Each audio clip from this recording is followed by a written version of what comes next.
भारत सरकार और ट्विटर के बीच तल्खियां बढ़ती जा रही हैं, क्योंकि ट्विटर कोर्ट की सख्त टिप्पणी को नजरअंदाज तो कर ही रहा है, साथ ही सरकार के नए नियमों को भी नहीं मान रहा।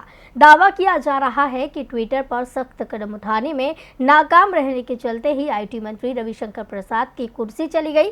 ऐसे में मोदी कैबिनेट के नए आईटी मंत्री अश्विनी वैष्णव ने भी ट्विटर को सख्त संदेश दिया है, लेकिन ट्विटर है कि मानता ही नहीं। तो कोर्ट में क्या कहा है ट्विटर ने, देखिए ये report. Micro blogging site Twitter अपनी मनमानी पर उतारू है और वो लगातार देश के कानून को मानने से इनकार कर रहा है। सरकार की तरफ से भी ट्विटर को बार बार हिदायत दी जा रही है।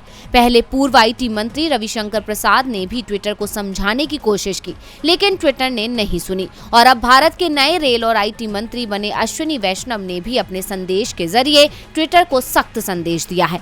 उन्होंने कहा है कि जो भी भारत का नागरिक है और जो भी भारत में रहता है उसे यहाँ के कानून मानने पड़ेंगे। इससे पहले रविशंकर प्रसाद की ओर से भी कई बार इस संबंध में सख्ती के साथ बयान दिए गए थे और अदालत ने भी ट्विटर को फटकार लगाई है।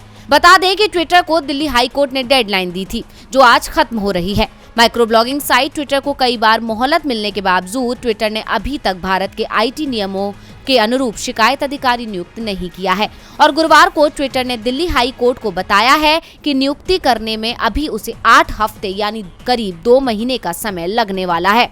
ट्विटर ने कोर्ट से ये भी कहा है कि वह भारत में संपर्क के लिए एक दफ्तर खोलने की तैयारी में है, जो भविष्य में ट्विटर से संपर्क करने के लिए स्थायी पता रहेगा।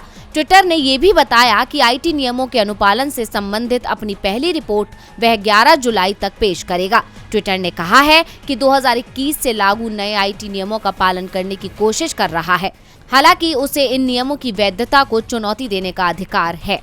इसके पहले माइक्रो ब्लॉगिंग साइट ट्विटर ने उच्च न्यायालय को सूचित किया था कि वह स्थानीय शिकायत निवारण अधिकारी की नियुक्ति की प्रक्रिया में जुटा हुआ है।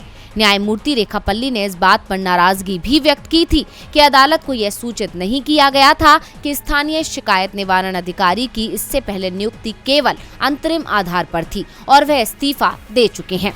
अब देखना होगा कि नए आईटी मंत्री बने अश्विनी वैष्णव इस मामले को कैसे संभालते हैं। क्या ट्विटर इसी तरह सरकार के आदेश को टालता रहेगा और सरकार इसी तरह हाथ पे हाथ धरे बैठी रहेगी, या अब सरकार लेगी कोई एक्शन? डीवी लाइव की रिपोर्ट।